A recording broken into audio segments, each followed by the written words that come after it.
This podcast was brought to you in part by Dragon Shield. Use code PLAYTOWIN5 at the affiliate link down below for 5% off to help support the show. This is the Play to Win podcast, where we talk about winning in cEDH. I'm Cam. I'm Dylan, and this week we're talking about decks of the summer. Decks that were hot, that decks did really well, some decks that maybe not so hot, did not so super well in the summer of 2024. This is kind of the end of summer at this point, so... I guess so, yeah. Mid-August, is this the end of summer? To well, me, by the time this comes out, it'll be much more towards the end of August. Okay, so September 1st is like the first day of fall for me. I don't think that's actually true, but for me, that's when it is. That's how it works, because the range that we're looking at right now is from January 1st up until today. So not even just the summer, just the year so far. Oh, I meant to say June. What did I say? You said January. So yes, the summer. I always get June and January mixed up. They're 6 months apart, right? June is the halfway point? It's the J. It's the J yeah. that throws me off. I'm already seeing Halloween stores opening up, which means that summer is at an end. So I think this is a good time to have this conversation. I think so too. Yeah. So we got a couple decks that stood out to me in particular. We'll talk about some of the best decks that performed too. Are any of them Simic Birds? Some of them are Simic Birds. Excellent. We also have a couple decks that were disappointments of the summer too. Figured we should highlight them because negative content gets clicks. Sure, yeah. Great. I'm into it. All right, so let's take it away. First of all, are there any decks that you think, like before we really get into it, what do you think has been on your mind for this summer? I don't know this list that you have. You've concocted the list, so I'm coming into this raw. This is just my gut reaction. I think Magda and Nadu had a pretty good summer. I think Tivit and Atraxa had a pretty bad summer. That's going to be my hot take, my pick at the beginning. 2+, 2-. I think that's a great starting point. And I think that's kind of what we're all feeling coming into this episode is that we've been hearing a lot about Nadu in the 2 months that it's been around. We've been talking a lot about Magda on the show. It's true. Certainly. And I think we're going to really kind of define how well these decks actually have done today. Do you want to start with Nadu then? Let's do it, yeah. Let's start with the Nadu. big one. All right. So Nadu, this really has been Nadu's summer. It's gotten 4 tournament wins already. Wow. Yeah, 4 tournament wins, including Gold Sabertooth and Nice. Sam Black, Congrats. who have Wow. won tournaments with this deck, which is wild. Sam Black's win rate was 71.4%. Oh, wow. Which is wild. Yeah, the deck overall's top 16 conversion rate ended up being 32%.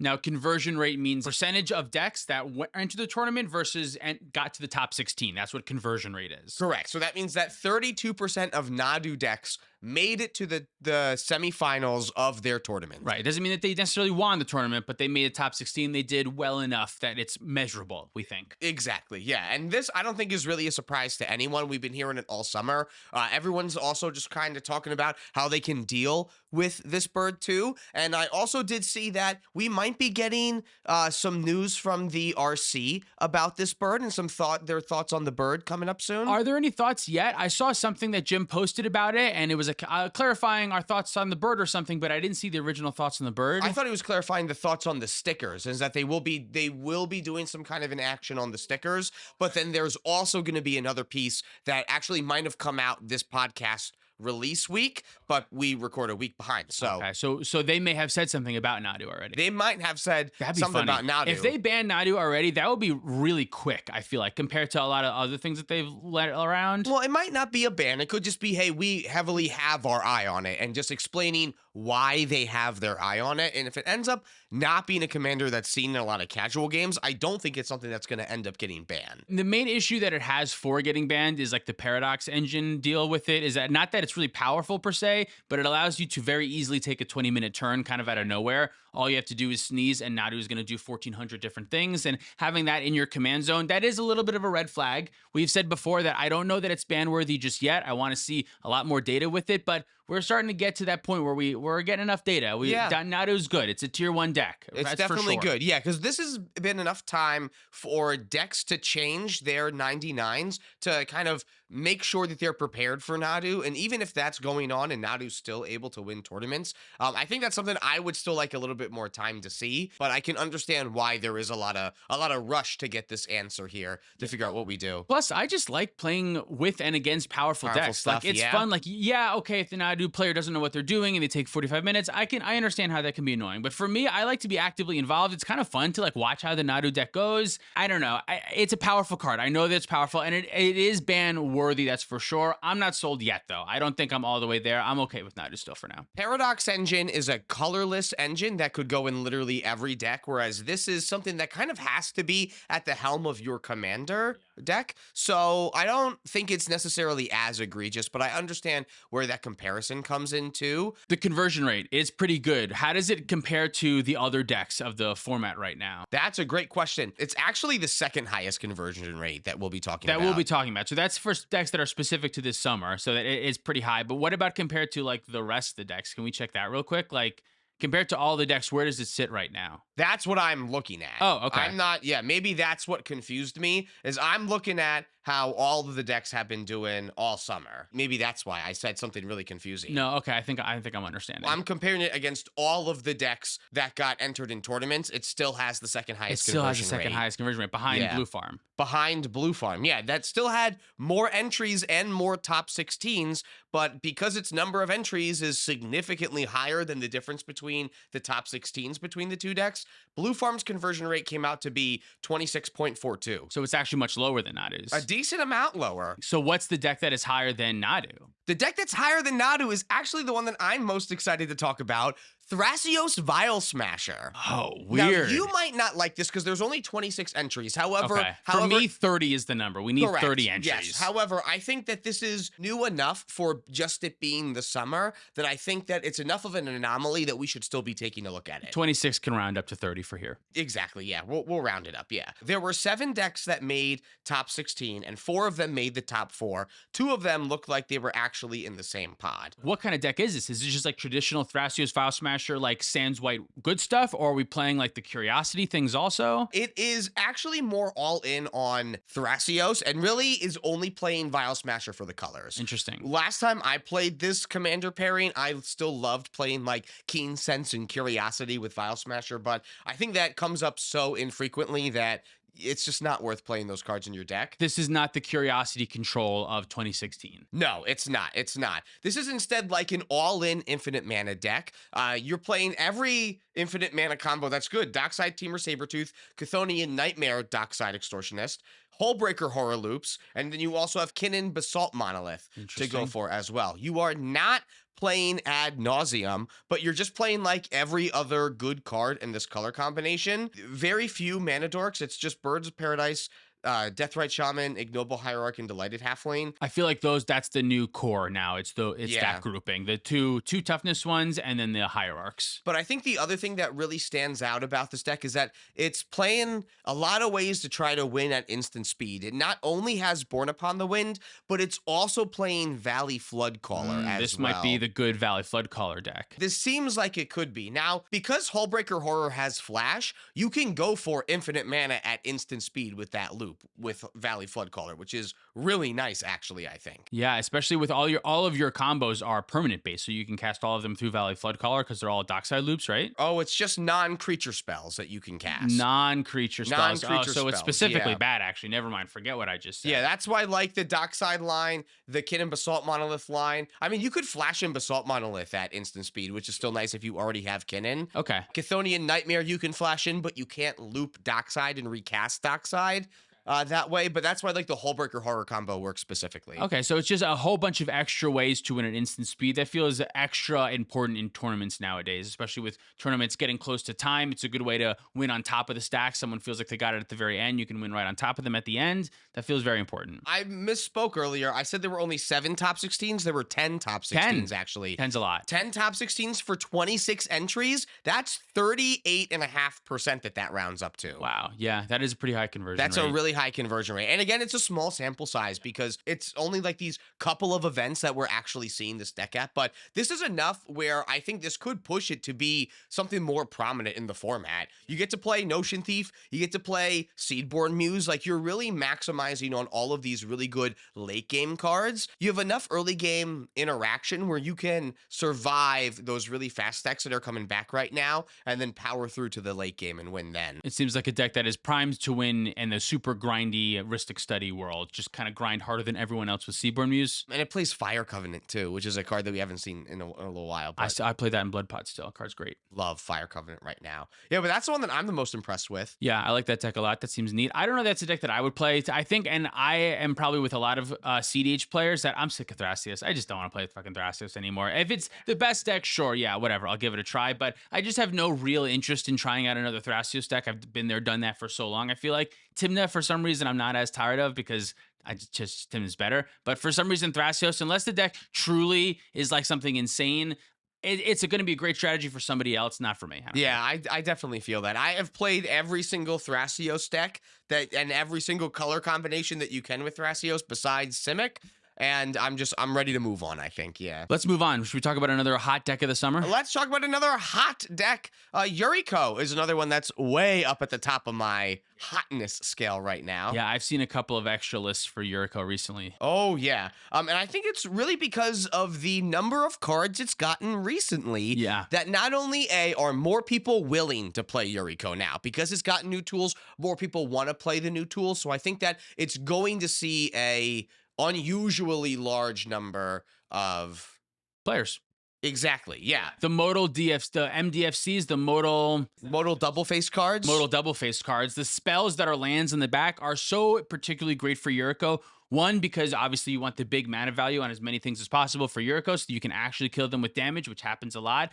But also because you're not playing ad nauseum, so you don't care about the high mana value of all of your things. It doesn't matter. The 3 life that it deals you to come in untapped also doesn't matter because you're not really using your life total. So I think Yuriko's got a ton of stuff recently. I have made a whole bunch of updates to my Yuriko list. I'm playing like 22 actual lands at this point. Dude, that's what I have here too. 22 lands. You have so many MDFCs that do this for you. You have like 10 of them at this point that are all like close enough to playable that Yuriko's trying them all out. And I think like they're just a great shell for Yuriko is all of those lands. The deck is great. It seems very powerful right now. Just the fact that you can like lay back, attack your opponent, steal them a bunch of damage, draw cards without actually having to make a move makes Yuriko so strong right now. Yeah, you get consistent card advantage while you're also completely putting the whole table on a clock. And exactly as you said, the MDFCs that it got recently between Sink into Stupor and Fell the Profane being not only damage when you flip them off Yuriko, but also potential removal for when you need them to be.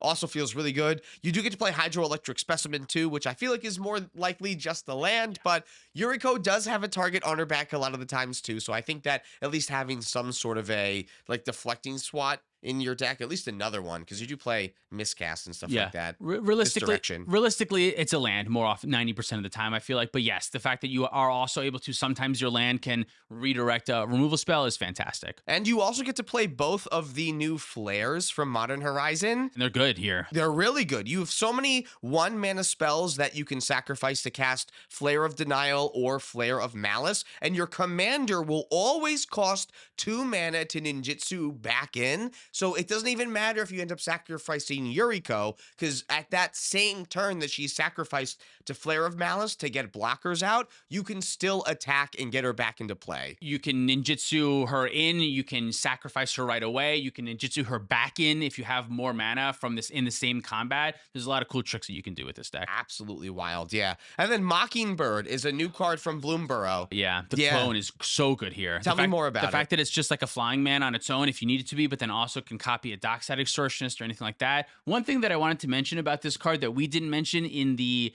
set review is the fact that not in this deck, but Ranger Captain can find it if you're playing both blue and white. Oh, yeah. So Ranger Captain being able to find either a clone in this or draw an Esper Sentinel is huge game that I didn't really realize at first. So for that reason, that Mockingbird card is way better than I thought. But in Yuriko specifically, it being another flying creature also is just super crucial. Yeah, so those are really the standout things that I see from these new Yuriko decks that are popping up that really, I totally understand, make more people want to play this deck, because it definitely did get a huge shot in the arm recently. And I think it also plays like a strategy that doesn't see any other play in cEDH. It plays like the Delver decks of Legacy and Vintage and any of these tempo-y blue decks. It's the closest thing we have to that. Najeela can kind of play like that, but Najeela often just plays like a go-wide combo deck. Yuriko, you're actively protecting the queen. You're actively looking to, more often than not, just beat your opponents with flips from Yuriko. Like that happens, I would say, probably more often than Thassa's Oracle for a decent chunk of Yuriko players. It's just easier to never actually go for anything. You know what I mean? Like, you don't have to worry about someone counterspelling your Thrasios Oracle if you just reveal off Yuriko every time and hit 5, 6, 7 damage. So Exactly, yeah. And your cards like Commandeer are doing everything that your deck wants to do. yeah, stuff like Commandeer is also super huge. You get to play these like super big splashy spells that no other deck can play. Is like another great reason why like this deck is just so fun. And I'm glad to see it play a lot more.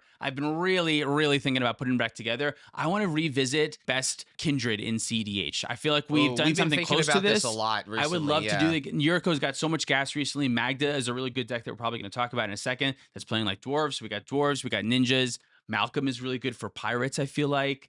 Dude, we could choose anything for our fourth one. Najila for warriors, or I don't know, whatever. I think we still have a lot of options for that. But or like that's an aside that I really want to do that at some point. Elfball's bad, yeah. Maybe Najila is just the way to go and just say warriors, yeah. Can we talk about Magda? Are we going to talk about Magda? Actually, I'll tell you what. Magda is not on the list. Interesting. That's of the preconceived list, but I do want to talk about Magda. And the other reason why Magda's not on my list is because its conversion rate for this summer at this point that we're talking about right now is 19.67. Interesting. It would round up to 20%, but it didn't get there, so I'm not going to give it the point. Okay, so it's an honorable mention right now at this point. It did not have the outstanding summer that I thought that it did. It did not. It had 12 top 16s, but the problem was it had no wins, and it doesn't look like it really had any top 4s either. No wins is a kind of a big thing, because I think just evaluating on conversion rate is kind of, I don't want to say a trap, but like our goal is winning the tournament. Our goal isn't top 16ing, right? So like actually like which decks won the tournament, I think is another stat that we should be paying attention to. Stuff like Nadu, like yes, the conversion rate was higher, but also there was 4 wins. That's like crucial. Exactly, yeah. So I think that is a really good point, and we'll see we're going to talk about a lot of other decks that did win tournaments instead. Unfortunately, I think Magda just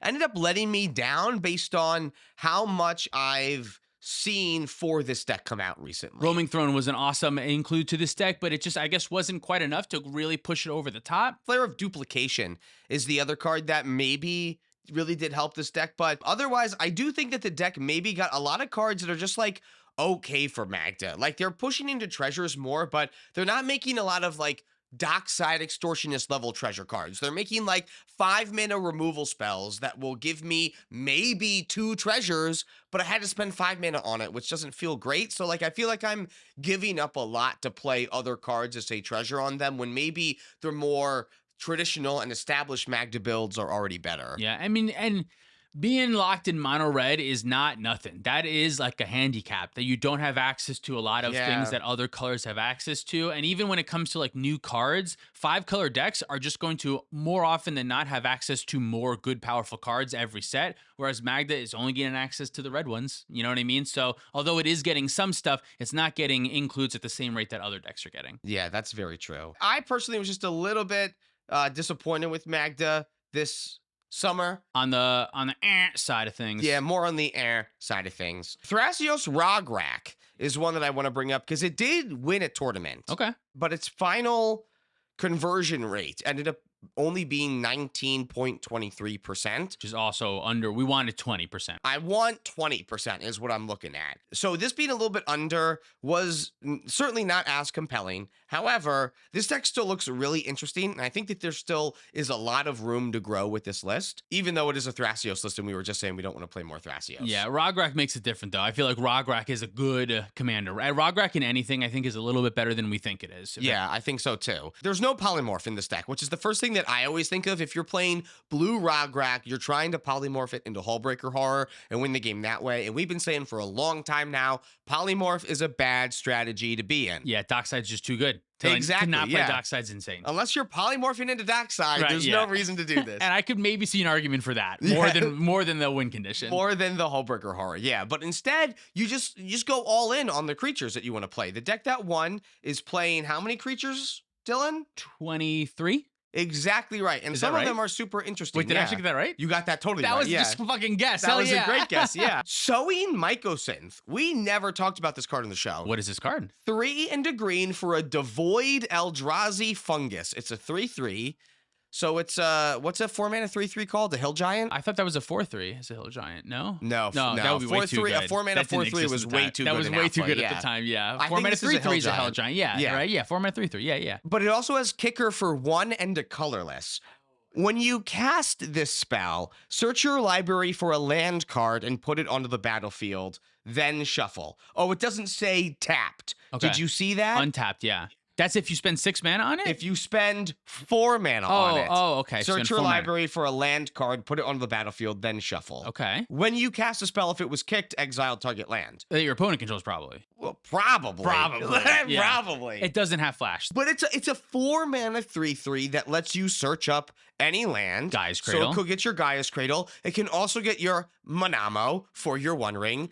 It can also get your Shifting Woodlands. Sure. Which I think is a card that really should be seen a little bit more play. If you can hit Delirium, which means if you're playing a cEDH deck, you should probably be putting Shifting Woodlands in your green ones. Now, getting the land only happens if you cast the spell. Is that right? When you cast it. When you cast it. So you can't tutor for it. That kind of stinks. But okay, still good. Being able to find Gaia's Cradle or Manamo or those other lands that you talked about is very powerful. What do you mean when I Like can't tutor for it? You can't Finale of Devastation for it in order to get the land. Oh, I see what Right, you mean. yeah, No, you yeah, can't. No. Yeah, that would be too good. That would be Interesting. probably a little This too card, good. I mean, to me, this card doesn't exactly feel like a cEDH card. It feels like a lot of mana, 4 mana for that effect. Is that really good? But I don't know. It's kind of interesting. I think it is kind of interesting. I guess it can also get you Emergence Zone. Sure. Maybe that's good. 4 mana is a lot, but I'm playing stuff like Talion in other decks. So if you're imagining that a Gaia's Cradle is going to get you about as much value as like a Talion or something like that, I can see that jump. You know what? The other thing is maybe it's also part of your win condition. If like you don't have Finale of Devastation as you're going through Hullbreaker horror loops, you're exiling everyone's lands as you're bouncing their permanents back to their hand. So Okay. like you still don't win the game that turn, but you're setting yourself up for a win. Okay, yeah, okay, sure. Is this deck winning with Gaia's Cradle in any way? Is there a Gaia's Cradle win? Or do you need any of the lands to do any of your combos? There's an Earthcraft in this deck. There are a couple basics in here too. I am not seeing a spell that like combos Interesting. with Earthcraft that I'm aware of. Doesn't seem like a card that I would want to play in a cEDH deck, but it's super cool to see it doing well in cEDH tournaments. Shows that I don't know fucking anything. Yeah, I agree. A lot of other interesting cards. Ella Domri Corvectol. Do you remember this one from the set review? It's kind of like a sneak attack almost, sort of. Yeah, look at the top card of your library. At any time, you can cast creatures from the top of your library. Good thing you're playing 23. And then you can, for a green, tapping it and tapping 2 untapped creatures you control, which your 2 commanders are really cheap and easy to get out and easy to tap then. And then you can reveal a card from your hand or the top card of your library and put it onto the battlefield. So it's just If it's a creature or any card? reveal a creature this way. Reveal a creature, okay. Yeah, so it's between like Hullbreaker Horror that you're trying to get.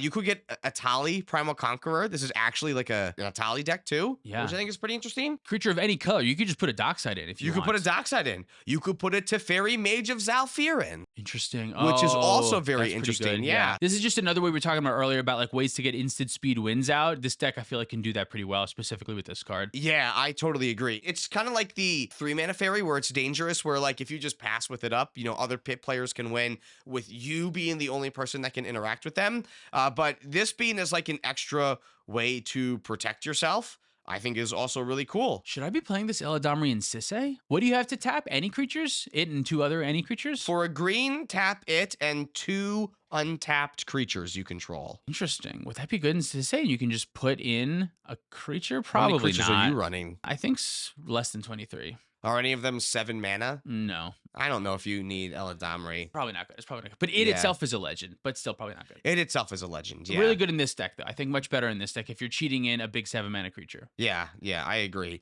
And then you also get to maximize on the new flares, too. Both of your commanders work really well with Flare of Denial and Flare of Duplication, since they're both so cheap, so it really feels like nothing to include them.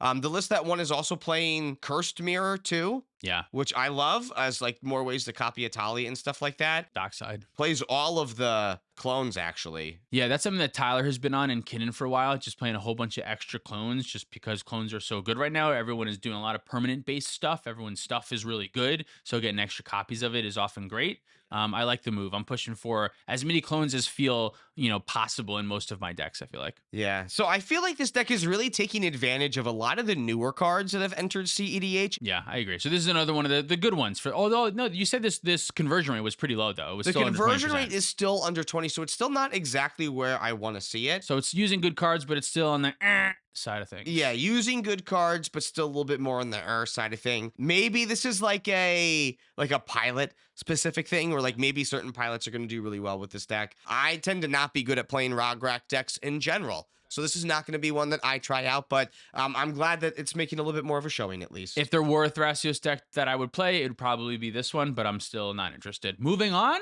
Kraum Sakushima is the next deck that we're going to talk about. This deck I have always thought is real, and I think is for real now. Yeah, I mean, I will say this is another one that hasn't shown up a ton, but when it shows up, it comes to play because it got a 29% conversion rate. Yep, it got a 29% conversion rate. It did not get any wins, but it did make it to the top 4 though. The main reason why I wanted to highlight it is because it has top 16 a lot, and because this is another deck that is really benefiting from a lot of new cards too. Yeah. The new Ragrakh Monsoon Mage, being able to make all of your instants and sorceries cheaper, and then flipping over into this ultimate like Ragrakh then thing. I know, it's so flexible. It can be like a storm payoff. It can help you achieve your storm by making your things cheaper. It can do so many different things. It can be removal to help you keep storming then too. Yeah. Yeah, great include for this deck. The new Ashling Flame Dancer as well is also phenomenal. Makes things super confusing because sometimes you'll make clones of the Ashling too, and then the different Ashlings are on different levels for each one. So one of them is looting and the other one is looting and dealing 2 damage, and then there's another one that's making so difficult to track, but so good. The card is just, it goes absolutely insane. The issue that I have with Kraum Sakushima is there are recently a lot of 4 mana sorcery speed creatures that you're trying to play that keep on getting added to the deck. And you can only add so many of those. Stuff like Archmage of Emeritus. Yep. And stuff like, I think, Displacer Kitten they still play. And Stormkiln Artist. Stormkiln Artist is another one. So this list that did the best here, according to EDH Top 16, does have just those 4 4-drops. And I feel like 4 4-drops a lot, though. 4 4-drops is a lot. I feel like you got to cut yourself off there. Does Pinnacle Monk count as... that's a land. That's more than that. That is more of a land. It's a land that's also a combo piece sometimes. I got beaten with that combo last week at Cloud or 2 weeks ago. Oh my God. Where they were able to, with Twin Flame, get it back and do the whole thing. I don't know it well enough to be able to spew it on the spot right now, but it's a pretty great line. That seems super sweet. Yeah. This deck has always been strong, and just the extra couple of tools that it got, including new bounce spells like Sink into Stupor and Into the Flood Maw, have really just like helped this deck get to where it needs to be again in the format, especially now that I think the format is getting a little bit less grindy. We're seeing more fast decks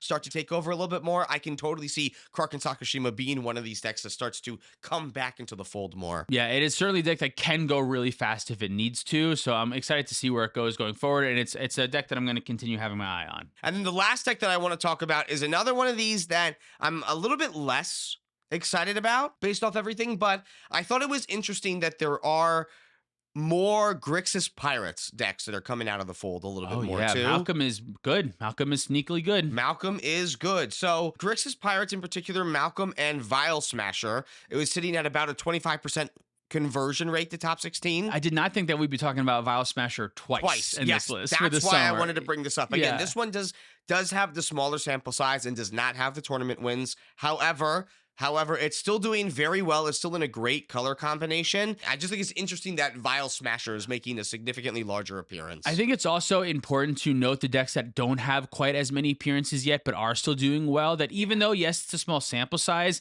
not that many people are playing it, which means not that many people know how to play against it. If there is something sneaky that you have going on and you can understand the deck pretty well, I think now would be a good time to pick up one of these Vial Smasher decks, because although, yes, Grixis, people know what you're doing, obviously, but they're not going to be paying super close attention to you. It's really hard to say when there's a Tymna deck and a Vial Smasher deck. It's hard to say, yeah, I'll attack the Vial Smasher deck, right? Like one of these is the best deck in the format, and one of them is clearly not. So I think you'll get some extra leeway there, and just getting just enough extra time where like they're going to attack the Blue Farm player before they attack the Vial Smasher Malcolm player. I think that's going to be really helpful. And I think this goes back to also maybe the format's speeding up a little bit, because this is a worse Grixis combination than the definitely far superior performing Ragrakh Silas too. But I think that being able to attack on more creature combos while still being able to go fast is also a really good direction to go into. I think the popularity of this deck is just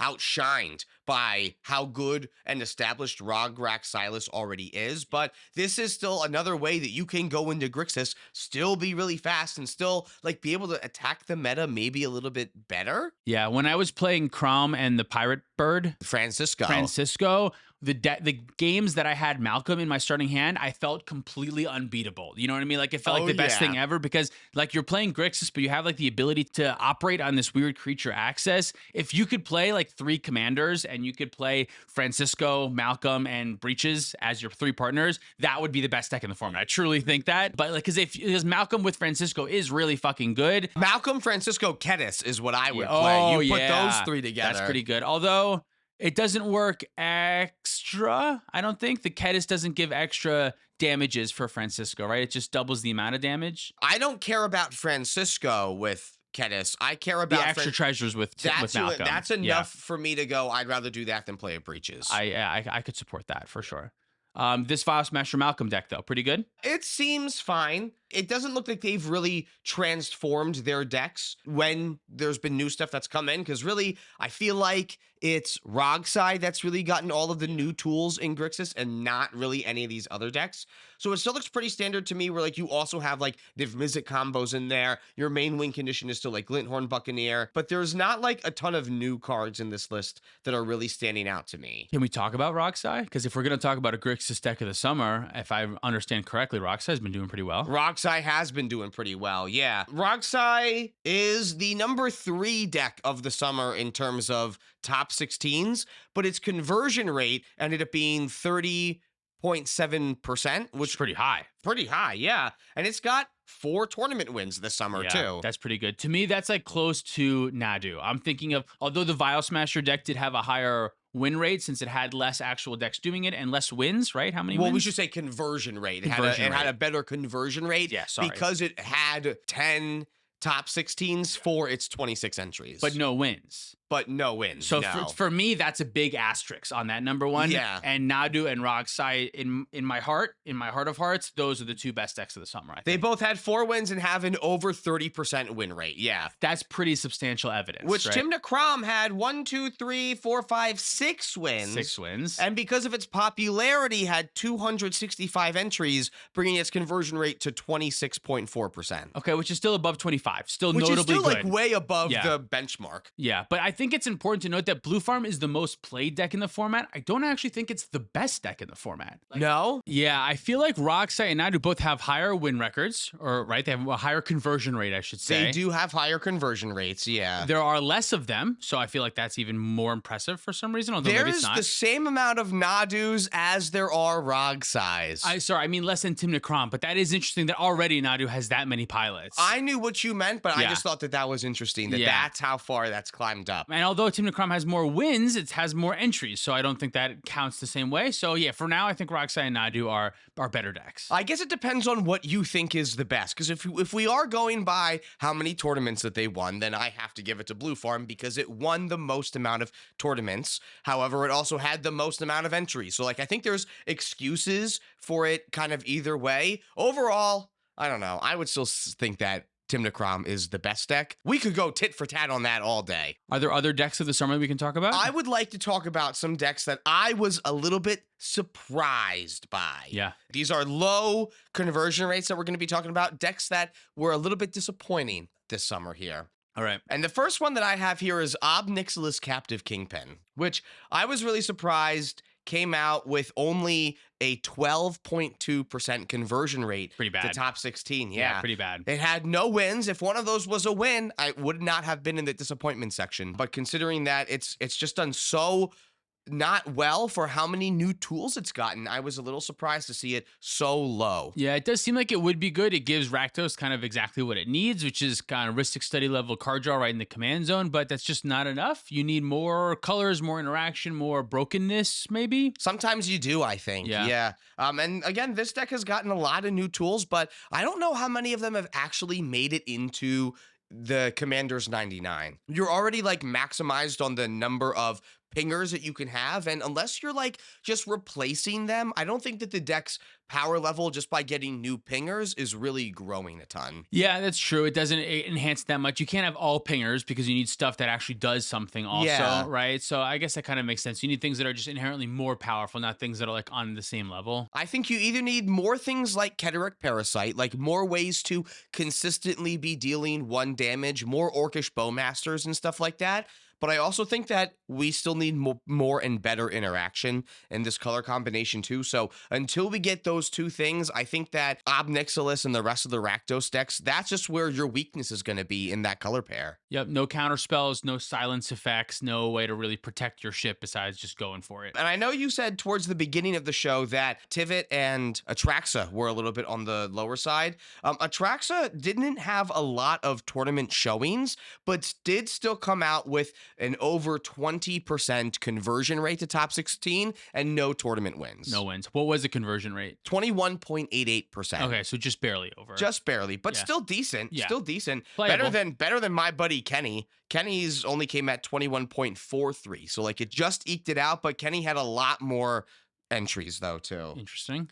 Tivit also only had a 14.71% conversion rate. I've been here. saying Tivit sucks. I've been saying that. We've been saying that for a year and a half. Tivit sucks. And it's and now we're right. Yeah. Tivit also unfortunately has the big issue of being a tournament deck and having its win be extra turns when oftentimes the decks will go to time. That kind of sucks for Tivit. That's a That big being chunk. said, it did win a tournament though. Did win, okay. It did win. Yeah. Atraxa didn't win. But you can win with any deck if you're a good pilot. So Yes, that's true. So, yeah, So one win isn't as notable as like 4 wins. Exactly. Yeah. So Tivit's been on the downswing. Kinnan continuing to go down. Kevin's conversion rate. Kevin's? Kevin? You said Kevin. I meant to say Kinnan. Oh shit.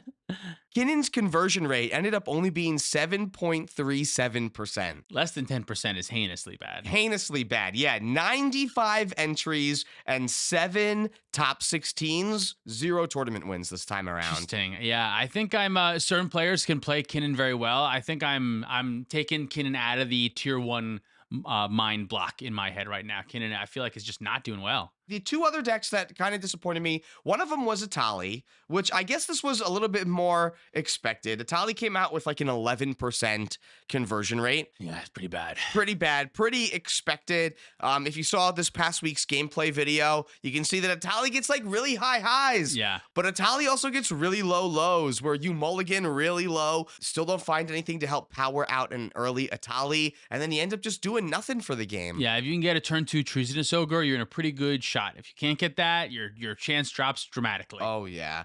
And then Kraum Tevish also had a pretty dramatic drop recently with only having 5 top 16 appearances this summer, bringing its conversion rate down to 14.29%. Interesting. Yeah. To me, under the 20 is the worrisome zone. Under the 15, we start getting into maybe this isn't a tournament cEDH deck right now. Yeah, maybe it's not its time. Maybe something has to change in the meta, or maybe it's even just the prominent players for certain decks are moving to some of these other decks because of where the meta is shifting to. Maybe there's more people playing Nadu who wouldn't normally be on Nadu and they're just trying that out. Yeah, that's true. The cEDH metagame is still small enough that it's like individually influenced, right? So like certain players being good will change the numbers for whole archetypes just because certain players are playing them. That's true in all formats, but I feel like most in cEDH is like you see those differences pop up because the sample sizes are still like relatively small-ish. Yeah, exactly. Which means that you will see a lot of these decks that we've talked about today still grow in popularity because even though they are small, they have seen short-term success. And a lot of times that's when we really want to start experimenting with these decks to see if they actually do have legs. But popularity, again, plays a huge part into it. The more players that pick up the deck then that don't have the experience of these tenured pilots already, that's going to start to bring the numbers back down then too. What about Sisay? That's a deck that I've been playing recently and for a while had a pretty great conversion rate. And it still is. Still doing well? Yeah, still is 27.46%. Nice. Yeah. That's good. Still doing excellent there. 39 top 16. Same amount of top 16s as Ragrakh, actually. Any wins?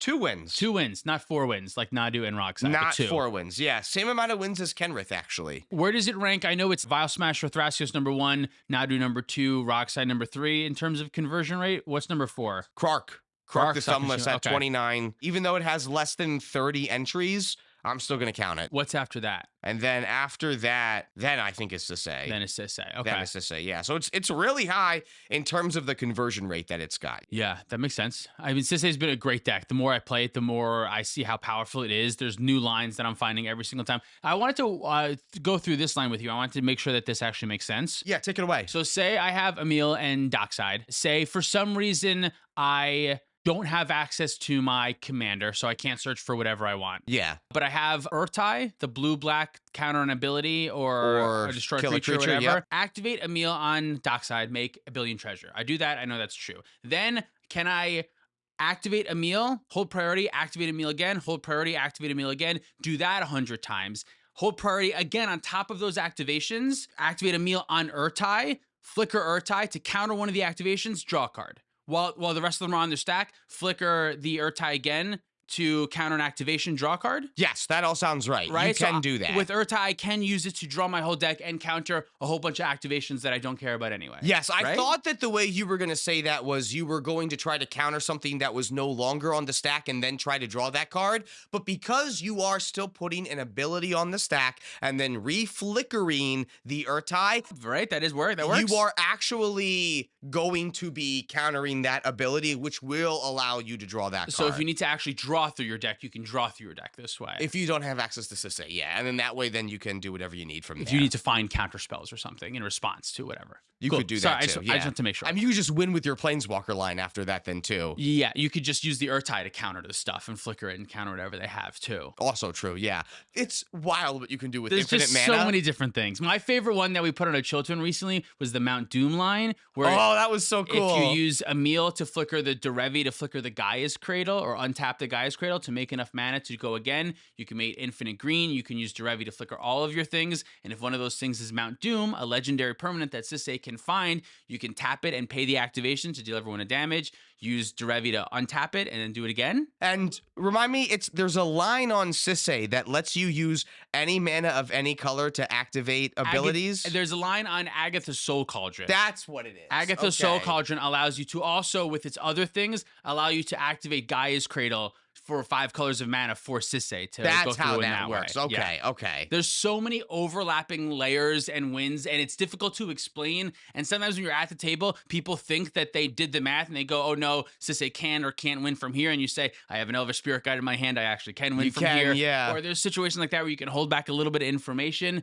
The deck is super powerful. It's fun for me to try to figure out how you're going to win too. And I'm actually really glad that you did put the deck together too, because that was the only way I was going to learn how to play against it, right? But so far, my only strategy is kill the mana creatures that combo, or just keep killing Sisay. Yeah. That's the only strategy that I've come up with, but it works when you have consistent removal, but you're not always going to have that. Right, yeah. It puts everyone at such a weird pressure point because if they don't interact early, that means that I'll probably find Kutzel or Teferi for a protected win. But if they do interact early, that means that they burn their interaction before I can go through my other win. And you can pivot so quickly to kind of very smally different lines depending on what my opponents have. So when my opponents ask, like, can you win right now? Like, technically, normally, yes, but it depends on what you do. How I'll win will be completely different. So the answer to that then is always yes. Always yes. Always, I can always win. I can always find something. I would say normally if there is if I can have Dockside or one of the Bloom Tenders or something that taps for a bunch of mana, I can normally put together a win from there. I have to have some stuff in hand, some legendaries with colors for Sisay. Sisay has to have a high enough power, but that's what a lot of the deck is, stuff like that. So normally getting rid of the Bloom Tender, if you can exile the Dockside, that's a great way to get rid of Sisay. Getting rid of the Sisay itself, I'll just cast it again later. It's kind of cheapish, but that can be a way to do it also. But the deck is just super versatile, can win at instant speed with the Mount Doom line and just very, very fun, cool ways. Yeah, definitely. So these are kind of the highlight decks of the summer of 2024. Now, there is, from when we're filming, there is one more weekend of the summer, and that happens to be the weekend that we have our event at Cloud City up at the Strauss Mall. Yeah. So next week's episode is going to be, maybe it's 2 weeks from now. Maybe 2 weeks. By the time the episode comes out, we'll have a tournament report for that event 2 weeks from the release of this video. I think it'll be the weekend after this because the next podcast we're recording is right before the event. Right before the event. Yeah, that's why it's 2 weeks. Yeah. I think I'm going to play Sisay. You think you're going to play Sisay? Part of me wants to play Timnatana. It's the deck that I know the best, but it's also the deck that I know is not great. I've updated Timnatana. It can be really good against the right pods. I don't think it's particularly good against the metagame right now. I don't think it's great against Nadu. I don't think it's great against Rogsai. Yeah. It's not particularly great against Blue Farm. What Blood Pod is good against is all those other decks that we talked about. All the bad decks? All the bad decks. It's like I can clean up those decks. I feel much more confident about. Jund, where you're like, exactly. I have good matchups against all the bad decks, but I can't beat the good ones. Exactly. Yeah, that's what it feels like a lot of the time. That's funny. I'm also playing Code.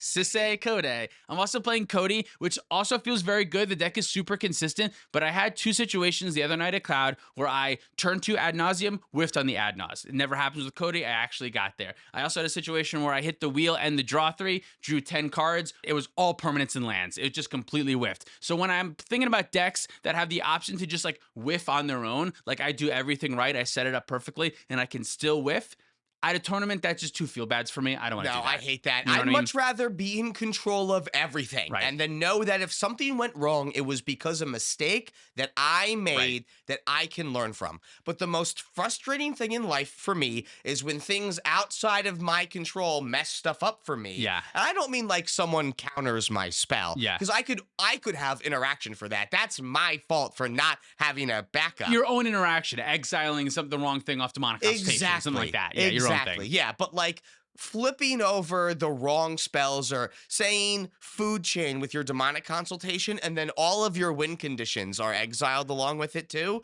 Like those are the kind of things I want to avoid for tournament settings. So I do not blame you for going with Sisay. Yeah. Whereas like Sisay, when I'm going for the line with Sisay, if my brain is working, I know I have it or I don't. There's nothing that can, my opponents could have interaction, whatever, but like I can't whiff on the line. I know as long as I play my cards right and I time it perfectly, I know the line works 100%. Ad nauseum usually wins the game.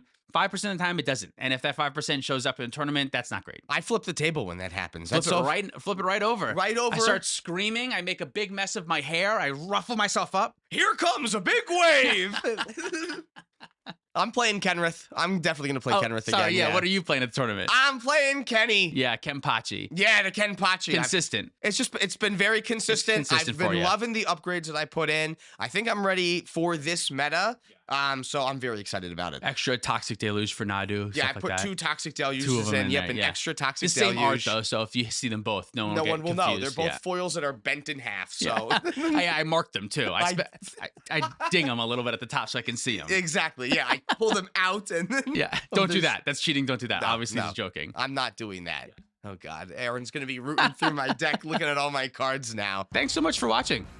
Are we done? Yeah. Okay. Yeah, Thanks so much for watching or listening. If you'd like to support us directly, you can do so on Patreon, like our $100 patrons. Insomnia, SC Phillip, Golden Groompi, Gecko 21, Caleb Ritchie, Zach Hartley, Sean in the Ice, Mark Cirillo, Stormageddon, Luke Cook, Demon of Rosgrees, Cornell Wild, Uncle Butts, Nick Foles, Goto 9, Quaja A. Hamid, Lauren Connell, and Baby Jeebus. Go to our website. It's playtowinmtg.com. Thank you, Dragon Shield, for supporting the show. Use our affiliate code PlayToWin5 to get 5% off. TikTok, Twitter, and Instagram. Thank you for watching. Next time.